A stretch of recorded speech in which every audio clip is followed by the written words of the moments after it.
ভুবনডাঙ্গা বৃদ্ধাশ্রম, যেখানে ৬০ জনের বেশি আবাসিক তাদের স্থায়ী ঠিকানা করে নিয়েছিলেন। বৃদ্ধাশ্রমের আবাসিকদের মানসিক সুস্থতার জন্য কর্তৃপক্ষ সারা বছরই বিভিন্ন সামাজিক অনুষ্ঠানের আয়োজন করে থাকে। গত কয়েকদিন আগে হঠাৎই এই বৃদ্ধাশ্রমে এক আবাসিকের উপর চড়াও হন বাড়ির মালিক। গুরুতর আহত অবস্থায় বৃদ্ধ আবাসিক বর্তমানে পানিহাটি রাজ্য সাধারণ হাসপাতালে চিকিৎসাধীন। বৃদ্ধ গৌরী কর্মকারকে আহত করে বাড়ির মালিক মাম্পি রায়। বৃদ্ধাশ্রমে ঢুকে বৃদ্ধ আবাসিকের ওপর চড়াও হন তিনি। পাশাপাশি আরও বেশ কয়েকজন আবাসিকও আহত হন বাড়ির মালিক মাম্পির দ্বারা। ঘটনার পর থেকেই তীব্র আতঙ্কে রয়েছে আবাসনের আবাসিকরা। আশ্রমের এক কর্মরত সেবিকা বললেন, মাঝে মধ্যে এই ধরনের বিরূপ আচরণ করেন বাড়ির মালিক মাম্পি, ফলে এই তীব্র আতঙ্কে রয়েছেন তারা। সেদিনকে ঘটনা হয়েছিল স্যার, আমাদের ভুবনডাঙ্গা বৃদ্ধাশ্রমের এক আবাসিক জেঠিমা, তিনি রান্নাঘরে রান্না করছিলেন। তো আমাদের পেছনের দরজাটা খোলা ছিল। সেই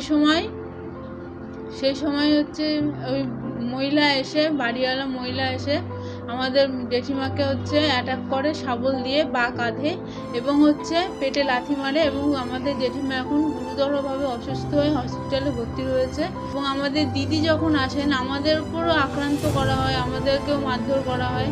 আমাদের দিদি যখন আসে তখন দিদির হাতের থেকে ফোনটা কেড়ে নেওয়ার চেষ্টা করা হয় এবং দিদিকেও অ্যাটাক করা হয়। বেলা আমি এখানে জব করি, পেশেন্টদের দেখার দায়িত্ব আমার থাকে। কোনো পেশেন্ট ঘুমোতে পারছে না, কোনো পেশেন্ট ঠিকঠাক খেতে পারছে না, সবাই ভয়তে ভীষণভাবে আতঙ্কিত। এবং হ্যাঁ, উনি সবসময় ঝামেলা করেন, উনি অল টাইম ঝামেলা করতে থাকে, বিনা কারণে আমাদেরকে আবাসিকদের অসভ্য ভাষায় গালিগালাজ করতে থাকেন। বৃদ্ধাশ্রম যিনি পরিচালনা করেন, টিনা ভদ্র বেশ কয়েক বছর ধরে এই বাড়িতে ঘর ভাড়া নিয়ে বৃদ্ধাশ্রম চালান। তারা বাড়ির মালিকের মৃত্যুর পর থেকেই তার পুত্রবধূ বিভিন্নভাবে বৃদ্ধাশ্রমে ক্ষতিগ্রস্ত করার চেষ্টা চালিয়ে যাচ্ছেন। তবে পুলিশ প্রশাসনের সহযোগিতায় তারা এখনো এই বৃদ্ধাশ্রম পরিচালনা করছেন। গত 22 তারিখের ঘটনা তাদের চিন্তা আরো বাড়িয়ে দিয়েছে। এই বৃদ্ধাশ্রমে প্রায় ৬০ জনের মতো আবাসিক রয়েছেন।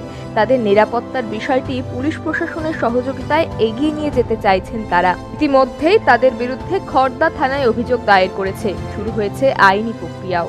এই 26 তারিখ রবিবার ছিল, সকাল 10টার সময় আচমকা বাড়ির মালিক মাম্পি রায় বলে একটি মহিলা, সে আমাদের একজন আবাসিক আছে গৌরী কর্মকার, যিনি বিগত 6 বছর ধরেই আমাদের সাথে আছেন এবং আমাদের একজন পুরো ফ্যামিলির মতো হয়ে গেছেন।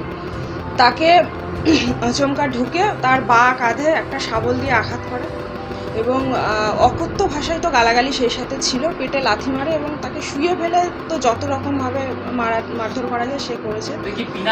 বিনা কারণে, কোনো কারণই ছিল না। জেঠিমা তখন রান্নাঘরে রান্না করছিলেন, সে আচমকাই ঢুকে এইগুলো করতে থাকে। আপনাদের এখানে সিসিটিভি ফুটেজ লাগানো রয়েছে, সিসিটিভি ফুটেজটা যেটা হয়েছে, আমাদের ঢোকার মুখেই যে ক্যামেরাটা আছে সেই ক্যামেরাটা শুভজিৎ রায়, ওনার যে হাজব্যান্ড, সে ক্যামেরাটা খুলে দেয় এবং তারপরে যে ওই যে মাম্পি রায়, ওর যে ওয়াইফ, সে ঢুকে এই কাজগুলো করে। দুজনে জড়িত আছে এবং সেই সাথে মাম্পি রায়ের মা সন্ধ্যা রায়, তিনিও ওই ঘটনাস্থলে উপস্থিত ছিলেন এবং তিনিও সমানভাবে কার্যকলাপের সঙ্গে যুক্ত ছিলেন। শাস্তি তো উপযুক্ত শাস্তি অবশ্যই চাই, কারণ এই ঘটনা প্রথমবার নয়, বেশ কয়েকবারই ঘটনা ঘটেছে এবং খড়দা থানার কাছে ব্যাপারটা অনেকবারই আমরা জানিয়েছি এবং প্রত্যেকবারই ওনারা আমাদেরকে সাহায্য করেছে, এবারও করেছে। তো এবার একটা এফআইআর করা হয়েছে, দেখা যাক। নিরাপত্তাটা তো আমরা তো দেখুন প্রত্যেকবারই আমরা পুলিশকে জানাচ্ছি, যখনই যা হচ্ছে আমরা প্রশাসনের সাহায্য নিচ্ছি। তারপর আমাদের প্রত্যেকটা ঘরে সিসিটিভি ক্যামেরা তো লাগানো আছেই, এইভাবে করছি।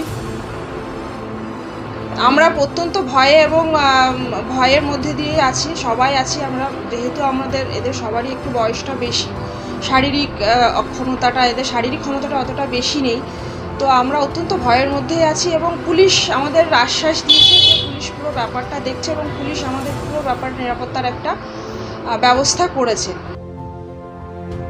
ব্যুরো রিপোর্ট, সময় বার্তা ডিজিটাল।